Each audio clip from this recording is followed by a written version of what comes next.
had a good weekend after the exam, especially? What did you think of the exam? Fair. Okay, we'll see about the grades. I think you had a good chance on this exam, you do well. About the grades, I just heard that for the open questions, started is halfway. 2-0 grading. For the multiple choice, the reason it's not up yet is I had to wait because it's a Friday afternoon exam and I have 11 students taking it in the testing center. I get those on Monday morning. So I had the exam graded just before I came to class. So when I'm back in my office, I'll put up the multiple choice. It will give you a good indication of where you are. So that was exam 1. Every class always tells me midterm 2 is the one. That's more challenging. So that's the upcoming material that we have to worry about. I want to tell you something else. Those of you who are early, I might have seen that it took me 6-7 minutes to get this thing here up and running.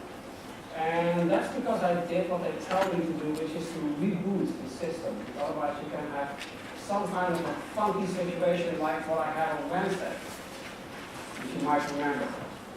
And this technology is more tricky than you may think, and the only solution that the CSU tech people tell me that I have is to reboot the system, which is 7 minutes.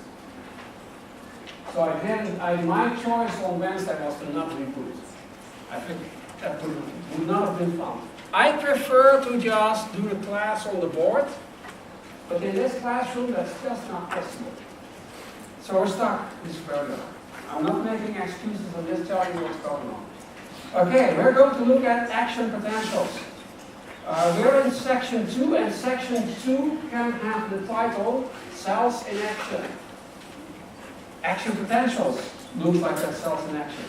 So, action potentials, then we are talking about neurons. What are neurons? Nerve cells. What is their function? Communication. Nerve cells, neurons are important in animals. It's what makes animals animals. It's why they can sense, integrate information, have quick responses. So we can say neurons pick up signals somehow. The somehow can be variable.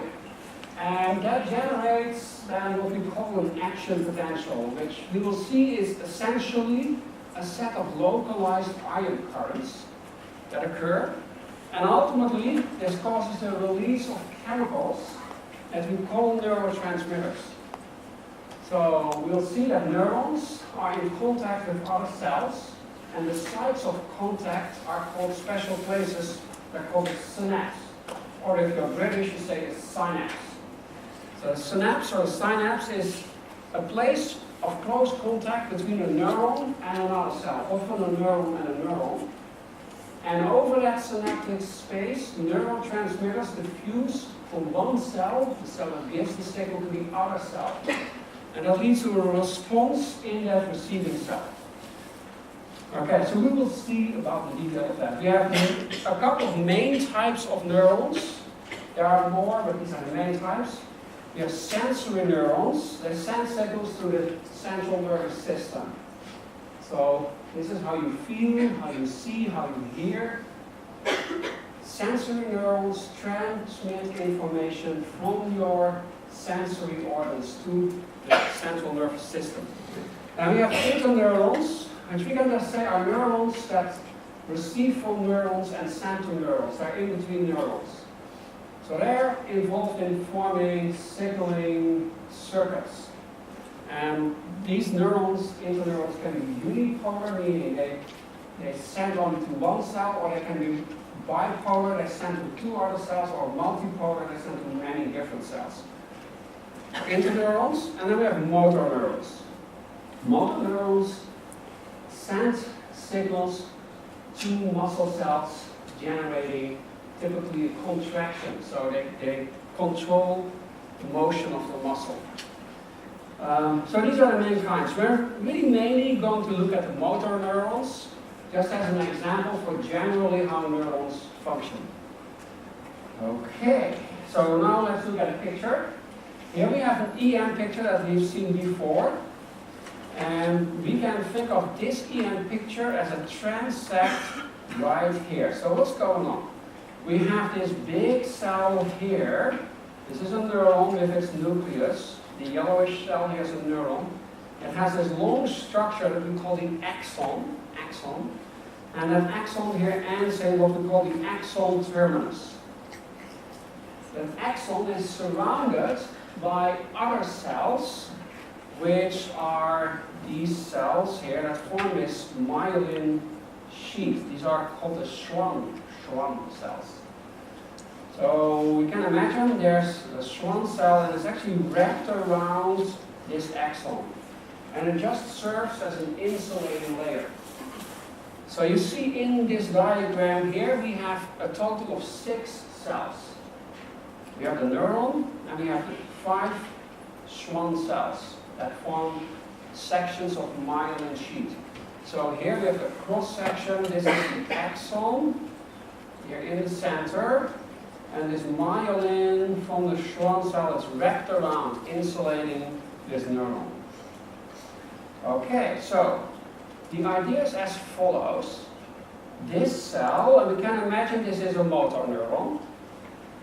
This cell has here a cell body and it has these extended areas that we call the dendrites. Those are places where this cell is receiving signals. Those are chemical signals in the form of neurotransmitters, so molecules that are used to signal between neurons. So it receives signals here, it integrates those signals, and by a mechanism that we'll understand hopefully by the end of the class, this leads to the generation of what we call action potentials. Right here in this area of the cell body, right at the start of the axon there, this is what we call the axon hillock. Hillock is English for small hill, for those of you who are not native speakers. And I know we have a couple in the class next to me. So then an action potential is generated, and that action potential has a direction. It moves from the cell body to the axon terminus. So it moves in the direction of my green arrow here.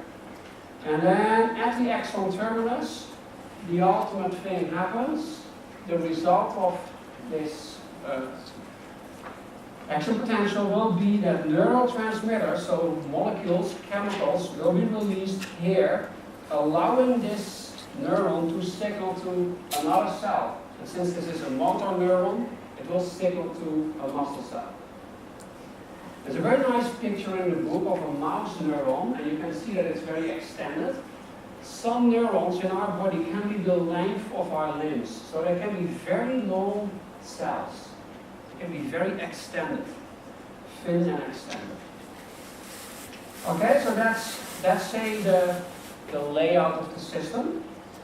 And then here we see the end of a neuron, that yellow cell. This is just the end of the axon.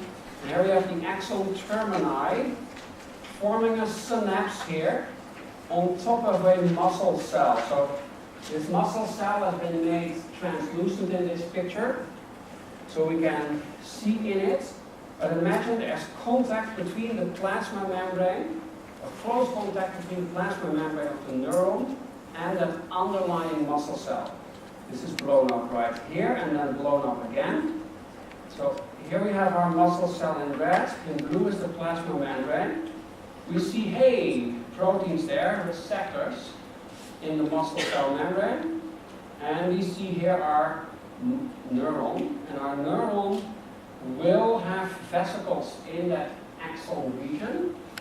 And those vesicles are called synaptic vesicles. They contain the chemicals, the neurotransmitters that can be released.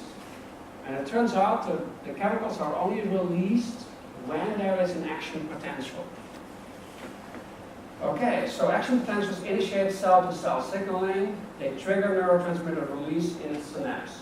This is a synapse. The action potential, what is that? That is a temporary change in the membrane potential. You can also call that a depolarization of the membrane potential due to ion currents. And it's sodium flow, which causes the reversal of the membrane potential, and then potassium flow follows, and it will return to the original membrane potential that we call the resting potential. Are we good so far? So this is the context that you should understand. So, what is an action potential? Let's start there. So we have the sodium potassium pump, remember? And it sets up a huge and important sodium gradient and potassium gradient. And remember, sodium is at high concentration extracellularly and at low concentration inside. Potassium is at high concentration inside the cell and at low concentration outside. There are channels for potassium. Potassium can flow out, and together with the sodium potassium pump, that sets an initial membrane potential, which we call the resting potential. And that resting potential is positive out, negative in. This is the way I like to define it in this class. There's another type of biologists that call themselves neurobiologists, and they have say the membrane potential is positive or negative. And they just always have the same reference point. They always deal with plasma membranes of neurons.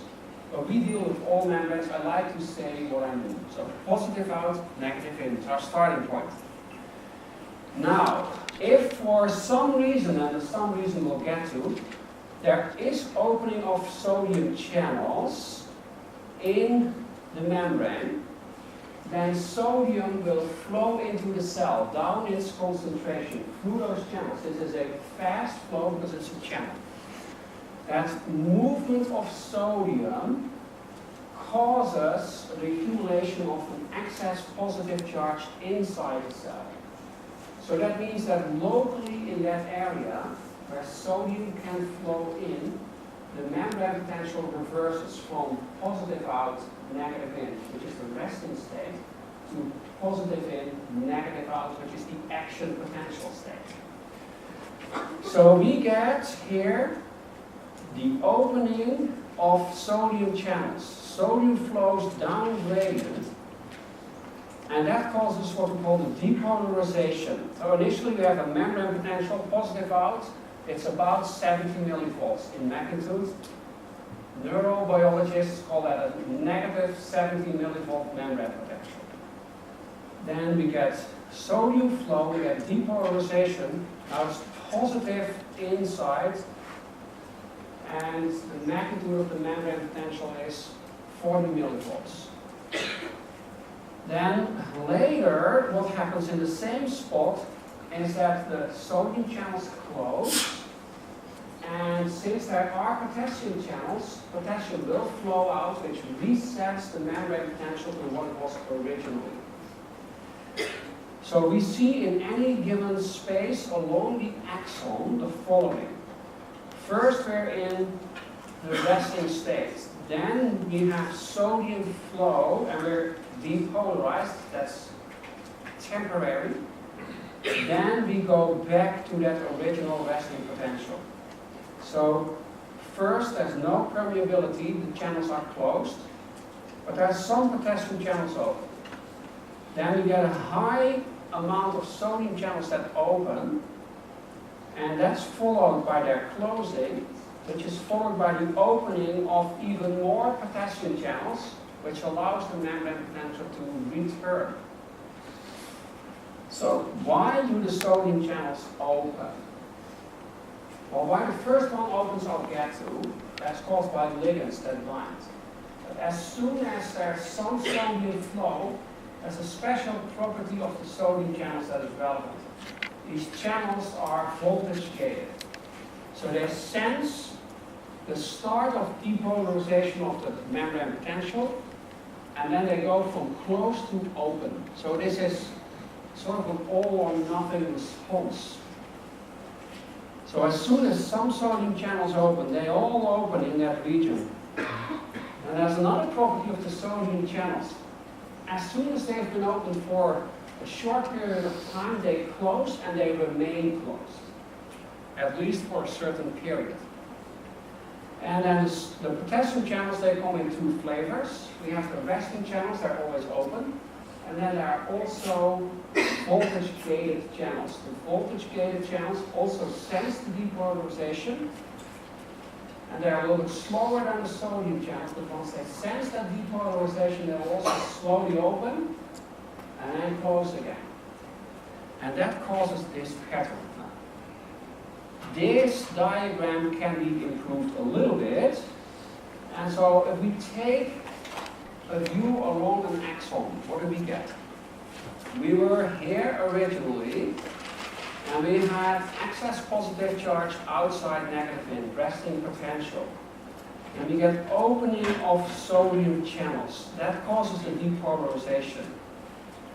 Now the opening of sodium channels in this area that's highlighted yellow here will cause subsequently the channels that are right next to it on the right to also open.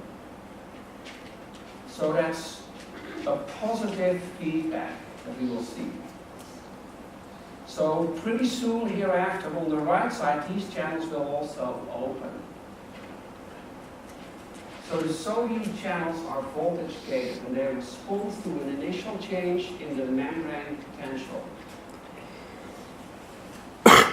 Okay, so this is the area where the sodium channels are open. That's where we say we have the action potential. That action potential moves always from the cell body to the axon terminus. And that direction has to do with the idea that as soon as a sodium channel has been opened, it will later be closed. And so the membrane, the action potential moves one directionally, it doesn't move in both directions. Because it starts at the cell body, it moves along the axon. Okay, so the action potential is propagated because the sodium channels are voltage gated and they open. So there's positive feedback. The sodium channel causes the opening of the sodium channel next to it, on and on and on and on. But then once it has been opened, it will subsequently close and remain closed for a while. So this positive feedback causes the opening, but the fact that they close after a short period of time, and the fact that they then remain closed makes that the membrane, that the action potential is unidirectional, and it moves from the cell body to the axon. So there's a negative feedback that follows the positive feedback. To give you an example of negative feedback and positive feedback in the classroom setting, positive feedback often happens towards the end of this class. Pay attention, it will happen again. Some of you will forget and you will be the cause of the positive feedback. At the end of the class, some students remember that they need coffee, they put their papers together, make some noise, and go out, and everybody goes on. Right, that's positive feedback. Negative feedback, I'm not sure of negative feedback.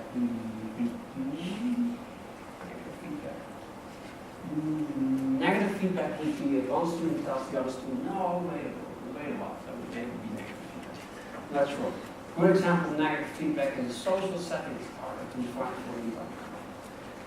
Okay. So ultimately the action potential goes away in one area of the axon, and that's due to potassium channels.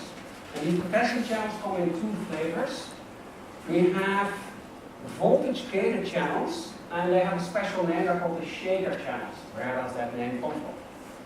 Well, there are fruit flies that have been treated with mutagens, and then some of them get a little bit of a strange behavior because there's a defect in a certain protein encoded by a gene. So some of these fruit flies have shaky behavior, they're trembling. They don't have good control of their neurons and what is going on. They've been changed in the properties of a potassium channel, so we call that a shaker channel. Alright. There's another set of channels, that's the resting potassium channels. They're in the minority. So the shaker channels are voltage gated, they open shortly after an action potential, then close again. The resting channels are always there. Now the sodium channels in number clearly overwhelm the resting capacity channels. And that's how we can get to depolarization. Are we good? So what you have to understand is why an action potential propagates. Sodium channel opening, positive feedback. Why the action potential is unidirectional, sodium channel closing, negative feedback. Why does the action potential go away? Why do you return to the resting potential? That's potassium channels. Okie doke. Now, this process makes that an action potential moves along a neuron. But it depends on diffusion everywhere along the length of the membrane. And it just turns out that for people who are individuals, animals with long neurons, there's a limit to this. So it's not as fast as it could be, it can be quicker. And this is where the Schwann cells come in. So the Schwann cells form that myelin. And what happens now is that if we have depolarization due to sodium channels in this area here, where the plasma membrane of the neuron is exposed to the environment, we call that a node of Ranvier. Ranvier is French, pretty Canadian, but I think French.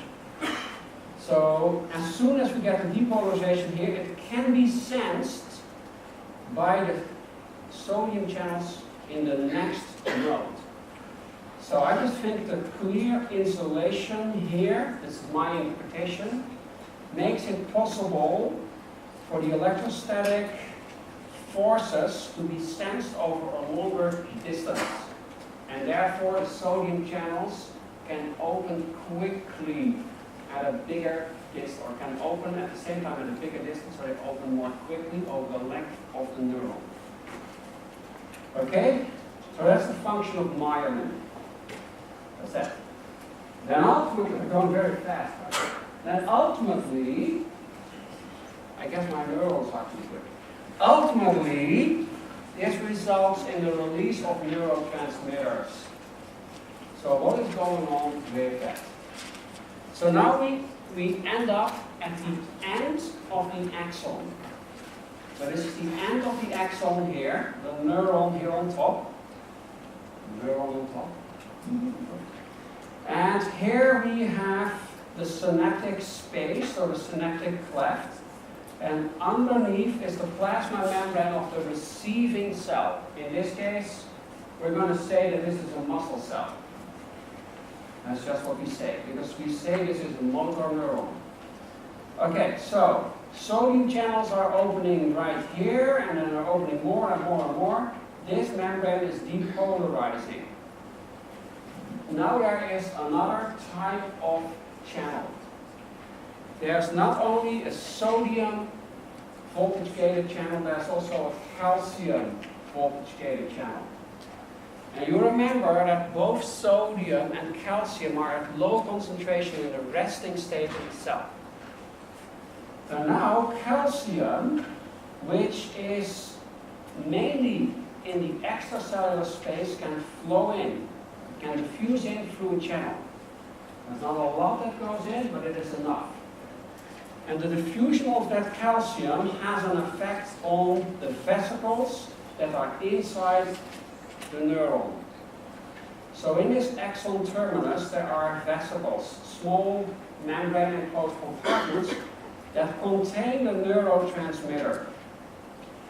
And the vesicles are already accumulated and docked at the cell membrane. They're anchored there at the cell membrane, but they have not yet fused. It is the presence of calcium that triggers the fusion. It turns out that there are receptors, a total of 4, that make contact between the plasma membrane and the vesicle membrane. And when calcium is added to that system, there's a shift in conformation of those receptors, and that drives the fusion. fusion of the vesicle membrane with the plasma membrane makes that those membrane systems become one, and the contents of the vesicle are then released into the synaptic cleft. And in this case, in the case of a motor neuron, the chemical that's inside is acetylcholine. And this is the structure of acetylcholine. It is a very simple structure. I've never asked this structure on an exam. I doubt I ever would, but it's still an interesting structure. Why is it interesting? And what is there to note? Form fits function, remember? This is a simple molecule. It is an extremely simple molecule. And we can see it's made from two very simple metabolites that are fused together. The name gives it away. Acetate and choline. This is acetate here. We have a hydrogen here with acetate. Acetate is the most simple and basic chemical in all of metabolism. Acetate. It's what's in vinegar. It's what makes your salad taste acidic. It's vinegar, acetate. That's it. Most central molecule in metabolism.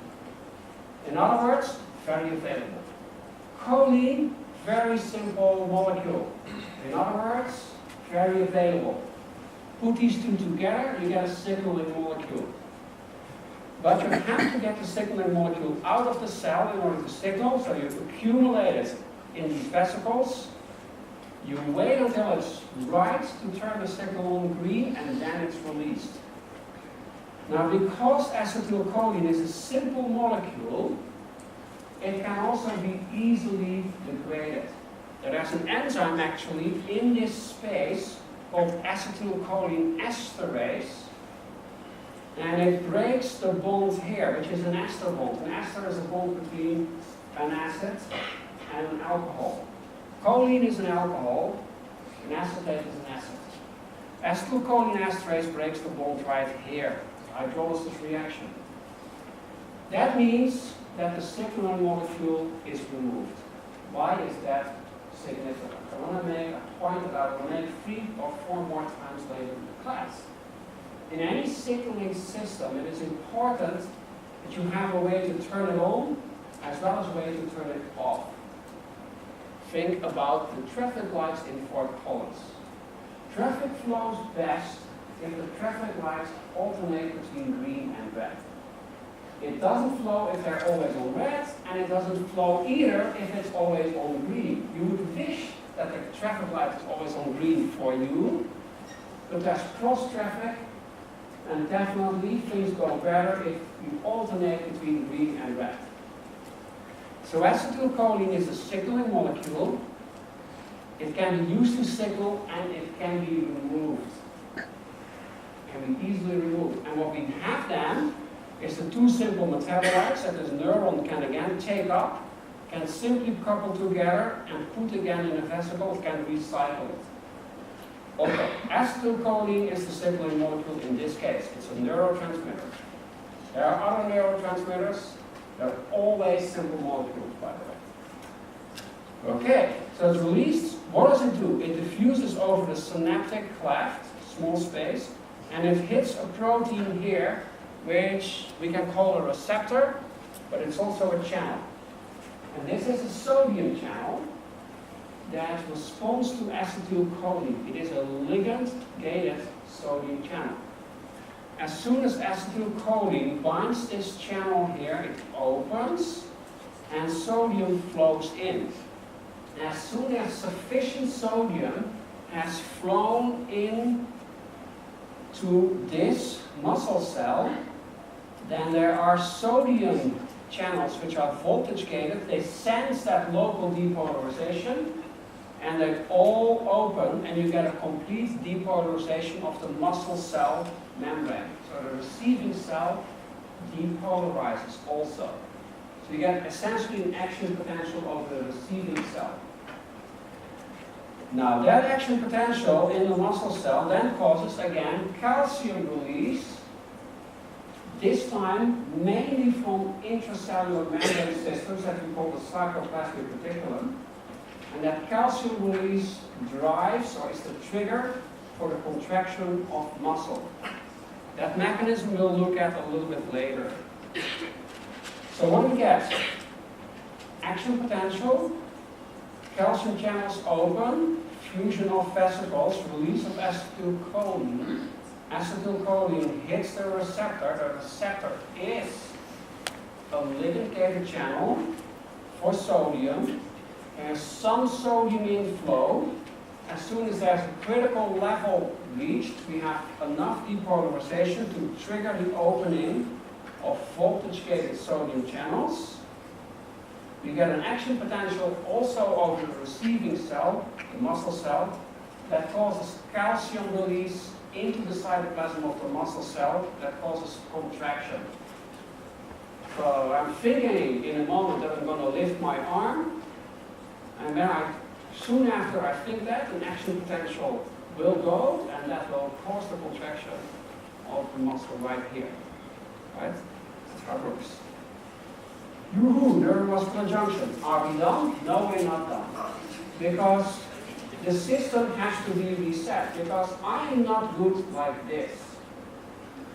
I like to play ping pong, and you never win a ping pong game if you can only do this. You have to return the ball many, many times. So you have to relax as well. Okay, you'll relax, of course, with skeletal muscle. The arm goes down because the muscles here on the other side of the joint stretch that joint. Okay, can have that. But still, the muscle here has to relax. So how do you get relaxation? Importantly, as said, acetylcholine is broken down. So the signaling here disappears. Acetate and choline are resorbed by the cell, as is, by the way, acetylcholine itself. So it's resorbed by the neuron. So the neurotransmitter disappears from this synaptic cleft. These ligand-gated channels close. The sodium channels here that were gated close. Also, the action potential goes away because of a set of resting channels, right? Potassium channels. Similar here in our axon, the potassium channels cause the removal of that action potential if you want. So acetylcholine is taken up by the cell.